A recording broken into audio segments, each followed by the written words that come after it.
Наша съемочная группа решила приоткрыть завесу тайны производства контента интернет-канала «Республика». Прямо за этими воротами находится их редакция. Пойдемте. Город Кызыл, улица Бухтуева, дом 14. Именно здесь Ольга Возовикова и Дмитрий Аюн трудятся, не покладая рук, изготавливая контент для подписчиков канала.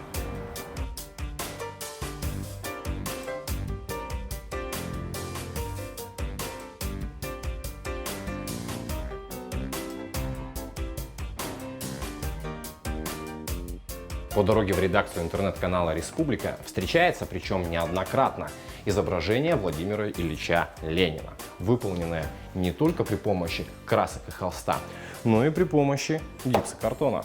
Несмотря на преобладающую в дизайне коммунистическую символику, сотрудники информационной платформы редко затрагивают политическую повестку. Причина – запрос аудитории. Историю создания и развития канала вспоминает оператор и монтажер Дмитрий Аюн.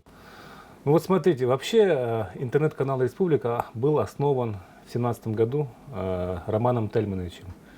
Тогда интернет-канал «Республика» это был он и я, и товарищ великий, ужасный, привет, Денис Павлович. Вот. Прошло почти 6 лет, и вот все эти 6 лет мы работали втроем, можно сказать. Мужской коллектив канала буквально не так давно разбавила Ольга Возовикова, журналист со стажем. Она достаточно объективно оценивает коммерческий и государственный сектор средств массовой информации. Сравнивая с тем, как работается в коммерческом секторе, там, в государственном, конечно, в государственном это стабильность, в коммерческом это интересно. Это драйв, это кайф, это свобода творчества. И, наверное, поэтому я здесь. Мне очень тесно в правительственных рамках. Хотя там тоже делают ребята очень важную работу, но я знаю, что и здесь я могу сделать то же самое, только мне будет комфортнее, и я могу сказать здесь чуть больше. Но искреннее, продиктованное профессиональной этикой желание донести до людей объективную информацию часто не нравится тем, кому есть что скрывать. Вот, например, на этих кадрах действующие депутаты голосуют за то, чтобы съемочная группа «Республики» покинула совещание. Об этом на их канале есть отдельный выпуск. Вы можете объяснить свое решение? Власть должна быть открытой. У нас по регламенту закрыто заседание сессии. Там были какие-то секреты? Нет, никаких.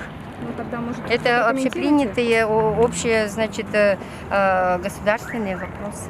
То есть люди, с которыми мы десятилетиями работали, сотрудничали, в том числе и чиновники разного ранга, правительственные, ведомственные, они теперь спрашивают, где я работаю, и когда узнают, они немножко так, ну, понимая, что это не правительственная СМИ, а коммерческий сектор, они чуть-чуть так вот осторожничают.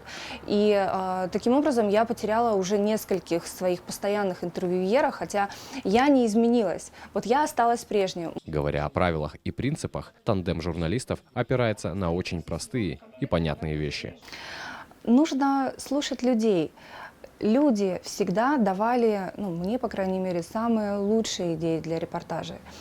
То, что они говорят на кухне, то, что они говорят тебе, делятся с тобой болью. Вот на это нужно обращать внимание. Внимание к проблемам людей дополнено у Дмитрия хорошей долей прагматизма. Я начинал свою карьеру телеоператора в далеком 2003 году на телеканале «Новый век», где меня научили. Эльвира Сергеевна, привет, если ты это видишь. Самое главное правило журналиста – это не навреди. То есть ты можешь наснимать, переснять, выслушать кучу мнений и всегда должен выбрать нейтральную позицию. Ни на эту, ни на ту. И самое главное правило – это всегда перепроверяй. Вот.